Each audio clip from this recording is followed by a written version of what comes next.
We are following some breaking news this evening. 3 men once accused of drugging, beating, and robbing victims outside gay bars in Manhattan have been found guilty. A jury reached that verdict this afternoon against Jaquan Hamilton, Robert DeMaio, and Jacob Barroso. 2 of the 5 victims died after overdosing on the drugs the group gave them. Their bank accounts were also drained. Their deaths helped spark the investigation that eventually led to the arrest. Sentencing will take place April 4th. Big question tonight. Will the fate of congestion pricing be decided between President Trump and New York Governor Hochul? The 2 leaders negotiating, we're told, a possible end to the controversial tolling program.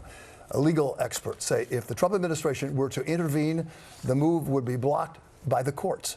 The president and the governor now attempting to go down another road, with Trump floating the idea of more federal funding for transportation. But in recent days, Hochul did not appear very enthusiastic.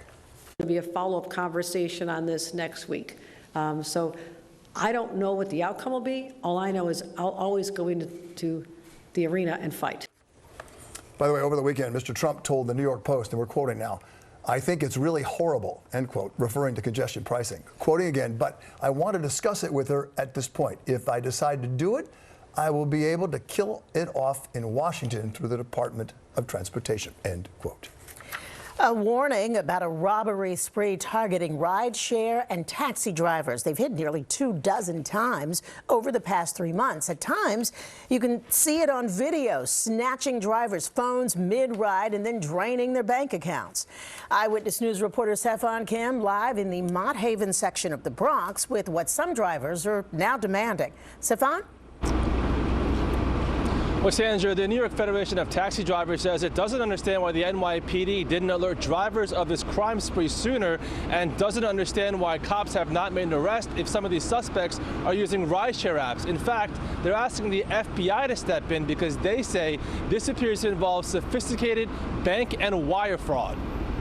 Cops are calling them the Tap and Snatch Crew, responsible for 22 rideshare and taxi driver robberies in just over 8 weeks. In this dashcam video released by the NYPD, you can see masked suspects tap the driver, then rob him of his phone. The suspects pose as passengers, snatch drivers' phones mid-ride, then drain their bank accounts using the driver's phones to make Zelle or Venmo transactions. "Oh, I changed my mind. I want to go to Smithsonian whatever address. But let me put it in your phone." Now they have the phone is open, they see the accounts, they go in and say, "Oh, give me the account number.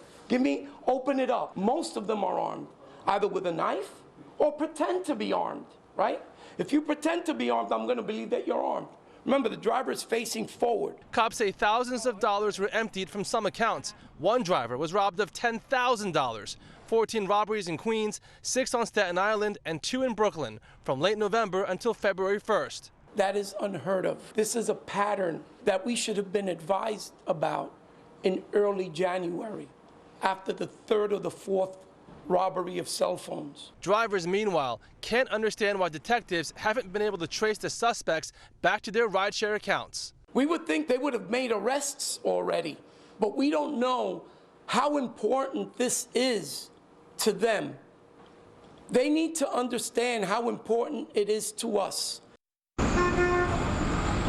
Now, the Federation is recommending drivers use 2 phones, one with their personal banking app on it and the other with the rideshare app. The Federation is offering a $2,000 reward for any information that may lead to an arrest. Reporting live in the Bronx, CeFaan Kim, Channel 7, Eyewitness News.